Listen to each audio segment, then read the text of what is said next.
Officials in Brazil have blamed lack of funding for a huge fire that has ravaged the country's national museum. One of the largest anthropology and natural history collections in the Americas was almost totally destroyed in Sunday's fire in Rio de Janeiro.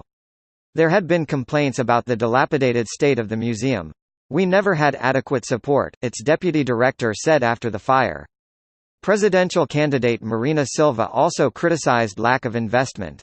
Given the financial straits of the Federal University of Rio de Janeiro and all the other public universities the last 3 years, this was a tragedy that could be seen coming. Ms. Silva, a left-wing politician standing in next month's election, tweeted, "The fire started on Sunday evening, after the building, a 19th-century former royal palace, closed for the day.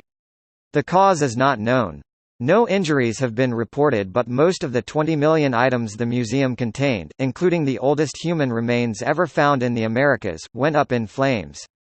In pictures, Rio Museum destroyed in huge blaze treasure trove museum, from a meteorite to a 12,000-year-old skeleton. Brazil's President Michel Temer said in a tweet that it was a sad day for all Brazilians as 200 years of work, research and knowledge were lost. Culture Minister Sergio Salateo said it was a tragedy that could have been avoided, but a reconstruction effort would begin.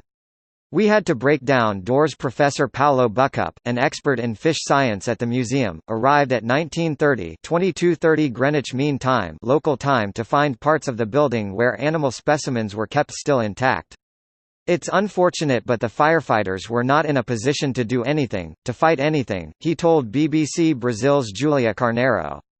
"They had no water, no ladders, no equipment. So we took the initiative to get in to try and save what we could. We had to break down doors. The soldiers helped us carry things." Professor Buckup rushed into the burning building to save as much of its extensive collection of mollusks as he could, rescuing a few thousand specimens, a tiny part of the collection. "I don't know how many tens of thousands of insects and crustaceans were lost," he says. "I feel very sorry for my colleagues, some of whom have worked here for 30 or 40 years. Now all evidence of their work is lost, their lives have lost meaning, too." What has the reaction been? A deputy director at the museum, Luis Fernando Dias Duarte, expressed immense anger, and accused Brazilian authorities of a lack of attention.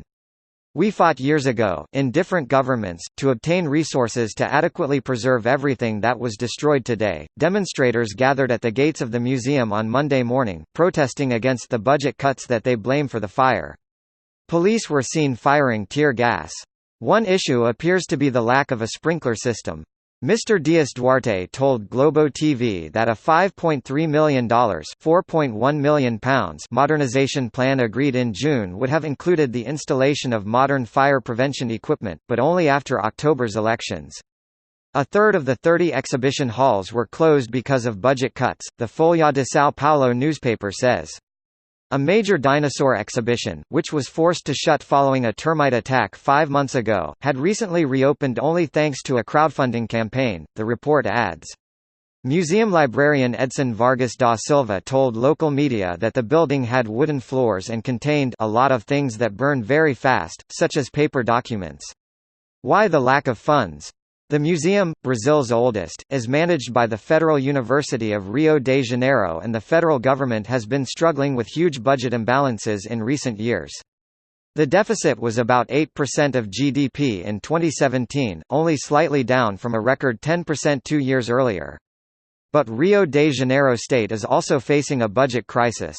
Roberto Robetti, a spokesman for the Rio Fire Department, is quoted by the Associated Press news agency as saying that the hydrants closest to the museum were not working and that firefighters had to get water from a nearby lake.